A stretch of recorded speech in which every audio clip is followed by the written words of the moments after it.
அம்மையார் ஜெயலலிதா அவர்கள் வருமானத்துக்கு அதிகமாக சொத்து சேர்க்கப்பட்ட வழக்கிலே கைது செய்யப்பட்டு பெங்களூரு நீதிமன்றம் அவருக்கு 100 கோடி ரூபாய் அபராதம் விதித்தது. ஊழல் லஞ்சம் வாங்கியதாக செந்தில் பாலாஜி அவர்கள் மீது வழக்கு தொடுக்கப்பட்டு சிறைப்படுத்தப்பட்டார். நான் தொடமாட்டேன், தொடவும் விடமாட்டேன், தொட்டவர்களையும் விடமாட்டேன் என்பதை நீங்கள் நிரூபிக்க வேண்டும்.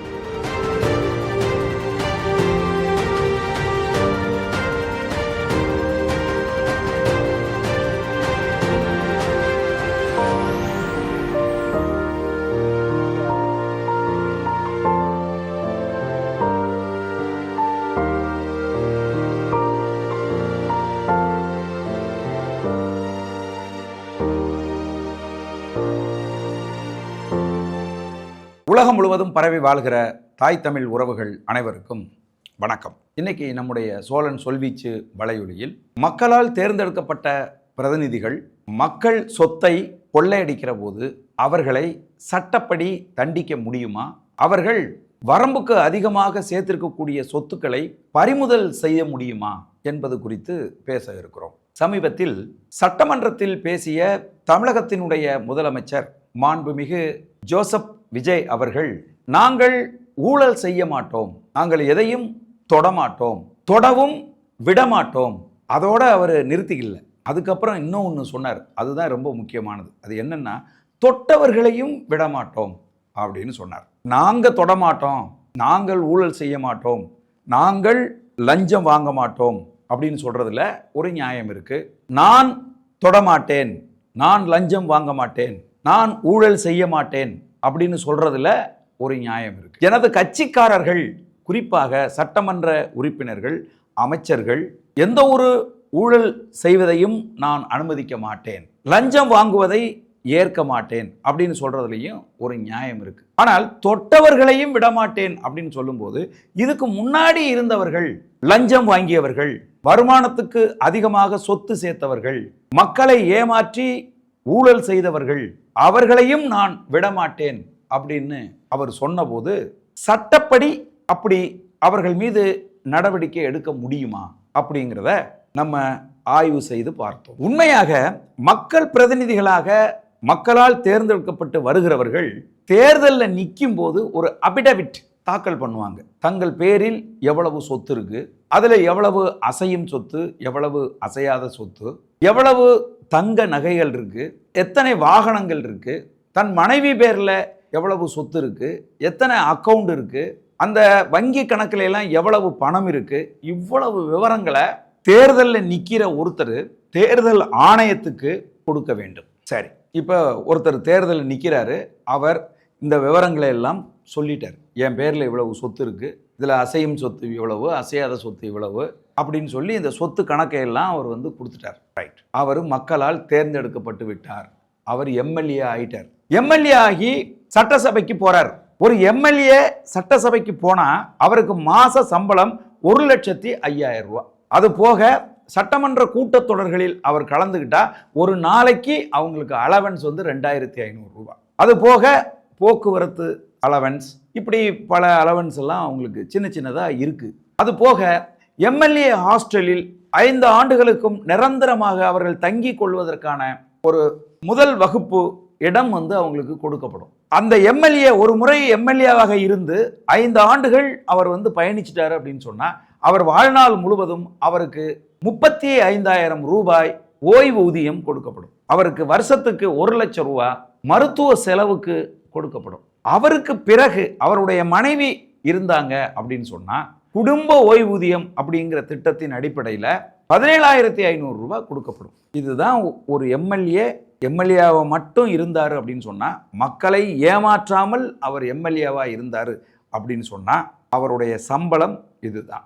ஆனா ஒரு சொத்து கணக்கை காட்டிவிட்டு ஒருவர் சட்டமன்ற உறுப்பினராக ஆன பிறகு 5 ஆண்டுகளுக்கு பிறகு அவருடைய சொத்து கணக்கை எடுத்து பார்த்தா, முதல்ல அவர் தேர்தலில் நிற்கும் போது கொடுத்தாருல ஒரு கணக்கு, அந்த கணக்கை விட 10 மடங்கு, 20 மடங்கு, 50 மடங்கு அதிகமான சொத்து அவருக்கு வந்திருக்கு. ஆனா அவருக்கு அரசு கொடுக்குற சம்பளம் 1,05,000 தான். அப்போ அவருக்கு வருஷத்துக்கு 12,60,000 ரூபாய் தான் அவருக்கு வரணும். அப்ப 5 வருஷத்துக்கு இன்டு 5 இதுதானே அவருடைய வருமானமா இருக்க முடியும். எப்படி 40 மடங்கு 50 மடங்கு சொத்து எப்படி வந்துச்சு? இது இந்தியாவில் இருக்கக்கூடிய அரசுகளுக்கு தெரியாதா? நீதிமன்றங்களுக்கு தெரியாதா? சொல்லுங்க பாப்போம். இதே தேர்தல் ஆணையம், நீங்க உங்க பேர்ல எவ்வளவு சொத்து இருக்குன்னு சொன்னீங்க, உங்களுடைய வருமானம் இந்த 5 ஆண்டுகளில் அரசு கொடுத்த சம்பளம் உங்களுக்கு இவ்வளவு அப்படின்னா, இந்த 5 ஆண்டுகள் நிறைவாகிற போது உங்களுடைய சொத்து என்ன அப்படிங்கிறத இந்த தேர்தல் ஆணையம் கணக்கில் எடுக்காதா? நான் கேட்கிறேன். அப்ப அவர்கள் தொட்டவர்கள் தானே. அரசு பணத்தை, மக்கள் பணத்தை ஊழல் செய்தவர்கள், லஞ்சம் வாங்கியவர்கள், அவர்களுடைய வருமானத்தை விட அதிகம் சொத்து சேர்த்தவர்கள் தானே. அப்ப அவர்கள் மீது நடவடிக்கை எடுக்கணுமா வேண்டாமா? சொல்லுங்க பாப்போம். அப்படி இதுவரைக்கும் நடவடிக்கை எடுக்கப்பட்டிருக்கா அப்படின்னு கேட்டீங்கன்னா எடுக்கப்பட்டிருக்கு. அம்மையார் ஜெயலலிதா அவர்கள் வருமானத்துக்கு அதிகமாக சொத்து சேர்க்கப்பட்ட வழக்கிலே கைது செய்யப்பட்டு பெங்களூரு நீதிமன்றம் அவருக்கு 100 கோடி ரூபாய் அபராதம் விதித்தது. 4 ஆண்டு காலம் சிறை தண்டனை விதித்தது. அதே மாதிரி திமுகவினுடைய கே பொன்முடி மீது வருமானத்தை விட அதிகம் சொத்து சேர்த்ததாக அவருக்கு தண்டனை வழங்கப்பட்டது. ஊழல் லஞ்சம் வாங்கியதாக செந்தில் பாலாஜி அவர்கள் மீது வழக்கு தொடுக்கப்பட்டு சிறைப்படுத்தப்பட்டார். இப்ப ஏவா வேலு அவர்கள் மீது வழக்கு தொடுக்கப்பட்டிருக்கு. சரி, இவர்களை எல்லாம் தண்டிக்க முடியுமா? அவர்களுடைய சொத்தை பறிமுதல் செய்ய முடியுமா? அதற்கான சட்ட வரம்பு இந்திய அரசியலமைப்பு சட்டத்தில் இருக்குதா அப்படின்னு கேட்டீங்கன்னா இருக்கு. தமிழ்நாடு அரசு, குறிப்பாக தமிழகத்தின் முதலமைச்சர் மாண்புமிகு ஜோசப் விஜய் அவர்கள், இதற்கு முன்னால் ஆட்சி அதிகாரத்தில் இருந்தவர்கள் செய்திருக்கக்கூடிய லஞ்ச ஊழல் சொத்து குவிப்பை இனம் கண்டு அவற்றையெல்லாம் பறிமுதல் செய்து அதையெல்லாம் வித்து கஜானாவில் சேர்க்க முடியுமான்னா சேர்க்க முடியும். அதற்கான சட்டம் இருக்கு. அந்த சட்டத்துக்கு பெயர் கிரிமினல் லா அமெண்ட்மெண்ட் ஆர்டினன்ஸ் 1944, குற்றவியல் அவசர சட்டம் 1944. இந்த சட்டம் அதற்கு வழிவகை செய்கிறது. ஒரு முன்னாள் அமைச்சர் மீதோ அல்லது ஒரு அரசு அதிகாரி மீதோ உங்களுக்கு இவர்கள் வருமானத்திற்கு அதிகமாக சொத்து சேர்த்திருக்கிறார்கள், இவர்கள் அரசை ஏமாற்றி கொள்ளையடித்திருக்கிறார்கள் அப்படின்னு தெரிஞ்சிச்சு அப்படின்னு சொன்னா ஒரு கீழமை நீதிமன்றம் அங்க கொண்டு போய் ஒரு விண்ணப்பம் போட்டா போதும். அவர்கள் சொத்தை ஒட்டு மொத்தத்தையும் தடுத்து நிறுத்திடுவாங்க. அதுக்கப்புறமா அவங்க அதை விற்கவும் முடியாது, வாங்கவும் முடியாது. வழக்கு தொடுக்கப்படும். வழக்கு விசாரணை முடிகிற வரை அந்த சொத்தை விற்கவும் முடியாது, வாங்கவும் முடியாது, யாரு பேருக்கும் மாற்றவும் முடியாது. அப்படியான ஒரு சட்டம் இந்தியாவில் இருக்கு. அந்த சட்டத்தை பயன்படுத்தி அளவுக்கு அதிகமாக சொத்து சேர்த்திருக்கக்கூடிய அமைச்சர்களுடைய சொத்தை, எம்எல்ஏக்களினுடைய சொத்தை, நாடாளுமன்ற உறுப்பினர்கள் எம்பிக்களினுடைய சொத்தை உறுதியாக நீங்கள் முடக்கி வைத்து அவர்கள் மீது வழக்கு தொடுத்து அந்த வழக்கு உண்மை என்று நிரூபிக்கப்பட்டால் நிறுத்தி வைக்கப்பட்டிருக்கக்கூடிய சொத்தை வித்து தமிழக கஜானாவில் கொண்டு வந்து சேர்க்கலாம். ரொம்ப எளிமையானது. தமிழ்நாட்டில் இதற்கு முன்பு அமைச்சர்களாக, எம்எல்ஏக்களாக, எம்பிக்களாக இருந்த ஒரு 500 பேர் மீது இந்த கிரிமினல் லா அமெண்ட்மெண்ட் ஆர்டினன்ஸ் 1944 நீங்க இம்ப்ளிமெண்ட் பண்ணி அந்த 500 பேரினுடைய சொத்தையும் நீங்கள் முடக்கி அவர்கள் மீது வழக்கு விசாரணை செய்து, எப்படி விசாரணை செய்யணும்னா அவங்க தேர்தல் ஆணையத்துக்கிட்ட அபிடவிட் தாக்கல் பண்ணும்போது எவ்வளவு சொத்து அவங்க மேல இருந்துச்சு, இன்னைக்கு எவ்வளவு சொத்து அவங்க பேர்ல இருக்கு, இவ்வளவு சொத்தும் எப்படி உங்களுக்கு வந்துச்சு, உங்களுடைய வருமானம் என்ன, எப்படி இந்த சொத்தை நீங்கள் ஈட்டினீர்கள் என்கிற கேள்விகளை எழுப்புகிற போது யார்கிட்டையும் ஆன்சர் இருக்காது. எல்லாமே ஃப்ராடு, எல்லாமே ஏமாற்று, எல்லாமே லஞ்சம், எல்லாமே ஊழல். ஏமாற்றி சம்பாதிச்ச சொத்து 100 கோடிங்கிறான், 500 கோடிங்கிறான், 1000 கோடிங்கிறான். எவ்வளவுப்பா அந்த அவர் மந்திரியா இருக்கும்போது எவ்வளவுப்பா சொத்து? அவருடைய அபிடவிட்ல 1 கோடி ரூபாய்க்கு அவருக்கு சொத்து இருக்கு. இப்போ 1500 கோடி இருக்கு அப்படிங்கிறாங்க. எப்படி வந்துச்சு இந்த சொத்து? அப்ப மக்களை நீங்க ஏமாத்துவீங்க, அடுத்தடுத்து வருகிற ஆட்சி அதை கண்டுக்காம போகும் அப்படின்னு சொன்னா இது எப்படி ஏற்புடையது இல்லை. அதனாலதான் நான் சொல்றேன், ஒரு சினிமா வசனம் போல, ஒரு கதாநாயகன் திரைப்படத்தில் பேசுவது போல தமிழகத்தின் முதலமைச்சர் மாண்புமிகு ஜோசப் விஜய் அவர்கள் பேசி இருந்தாலும் நான் தொடமாட்டேன், தொடவும் விடமாட்டேன், தொட்டவர்களையும் விடமாட்டேன் அப்படின்னு சொல்றது ஒரு படத்தின் பஞ்ச் டயலாக் போல இருந்தாலும் அது அர்த்தம் பொதிந்த வசனங்கள். தொட்டவர்களை விடமாட்டேன் அப்படின்னு சொல்றது ரொம்ப ரொம்ப ரொம்ப முக்கியமானது. இப்ப என்ன ஆகுதுங்க, இடி ரைடு போறாங்க, பல டாக்குமெண்ட்டை எடுக்கிறாங்க, கண்டுபிடிக்கிறாங்க, எஃப்ஐஆர் போடுறாங்க, வழக்கு தொடுக்கிறாங்க. அந்த வழக்கு தொடுக்கப்பட்ட அரசியல்வாதி என்ன செய்யறாரு, தன்னுடைய உச்சபட்ச இன்ஃப்ளூயன்ஸை பயன்படுத்தி வழக்கை ஒன்று தள்ளுபடி செய்ய வைக்கிறாரு. இல்லை அப்படின்னா அந்த வழக்கை மேல்முறையீட்டுக்கு கொண்டுகிட்டு போய் அந்த வழக்கை தடுத்து நிறுத்த வைக்கிறாங்க. நீதிமன்றம், கீழமை நீதிமன்றம் இவர் தவறு செய்திருக்கிறார், இவர் வருமானத்துக்கு அதிகமாக சொத்து சேர்த்திருக்கிறார் அப்படின்னு சொல்லியும் கூட, தண்டனை கொடுத்தாலும் கூட அவர் மேல்முறையீட்டுக்கு போய் யாரையோ கையை காலை பிடிச்சி பணத்தை கொடுத்து அந்த தண்டனையை தடுத்து நிறுத்தி விடுகிறார்கள். அவர்களுடைய சொத்தை பறிமுதல் செய்ய முடிவதில்லை. காரணம் என்ன? காரணம் என்னன்னா, இதுக்கு முன்னாடி வந்த அரசுகள் உண்மையாகவே மக்களுக்கு நேர்மையாக இருக்கணும் அப்படின்னு நினைக்கல. அவங்க என்ன செய்யறாங்க, இவ்வளவு நாள் நீ சம்பாரிச்சுக்கிட்டு இருந்த, இப்ப நான் சம்பாதிக்கிறேன்னு சொல்லி இவங்க சம்பாதிக்க ஆரம்பிக்கிறாங்களே ஒழிய, மக்களுக்கு உண்மையாகவும் நேர்மையாகவும் இருக்கணும். மக்களை கொள்ளையடித்திருக்கிறார்கள். இவர்கள் வருமானத்துக்கு அதிகமாக 50 மடங்கு 100 மடங்கு கொள்ளையடித்து பெரும் கோடீஸ்வரர்களாக ஆகியிருக்கிறார்கள். இது மக்கள் பணம், இது தமிழகத்தினுடைய கஜானாவுக்கு வர வேண்டிய பணம். இன்னைக்கு சாதாரணமாக வந்து பார்த்தீங்கன்னா, தமிழ்நாட்டில் இருக்கிற ஒவ்வொருத்தர் தலையிலையும் 1,37,000 ரூபாய் கடனை வச்சுட்டு போயிருக்காங்க. யாரு? திமுக ஆட்சியும் செஞ்சிருக்கு, அண்ணா திமுக ஆட்சியும் செஞ்சிருக்கு. சரி, அண்ணா திமுக ஆட்சியில செய்த ஊழல் லஞ்சங்களை திமுக வந்து கண்டுக்கிச்சான்னா கண்டுக்கல. ஏன்னா திமுகவும் அதைத்தான் செய்ய போகுது. இப்ப திமுகவும் இல்லாம அண்ணா திமுகவும் இல்லாம புதுசா ஒரு மாற்றத்தை முன்வைத்து ஒரு அரசியல் கட்சி வந்திருக்கிறதுனால நம்ம சொல்றோம், சட்டத்துல இடம் இருக்கு. நீங்க அந்த சட்டத்தை பயன்படுத்தி கீழமை நீதிமன்றங்களில் ஒரு விண்ணப்பம் போட்டா போதும்.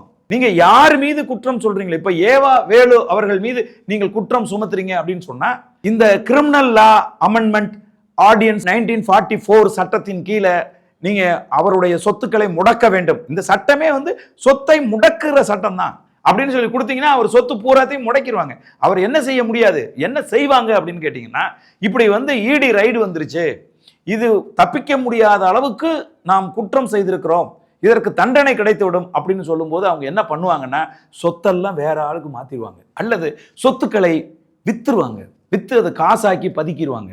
ஆனா இந்த சட்டத்தை பயன்படுத்தினீங்க அப்படின்னு சொன்னா, அரசு அவர்கள் பெயரில், அவர்கள் குடும்பத்தின் பேர்ல, அவங்க மனைவி பேர்ல, மகன் பேர்ல இருக்கிற எல்லா சொத்துக்களையும் முடக்கி விடுவார்கள். அதை யாரு பேருக்கும் மாற்றவும் முடியாது, விற்கவும் முடியாது, எதுவும் பண்ண முடியாது. வழக்கு முடிஞ்சு நீங்கள் நேர்மையானவர், இந்த சொத்தெல்லாம் நீங்கள் உண்மையாகவே நேர்மையா நீங்க சம்பாரிச்சீங்க அப்படின்னு நிரூபணம் ஆகுற வரைக்கும் இந்த சொத்துக்களை ஒன்றும் செஞ்சு விட முடியாது.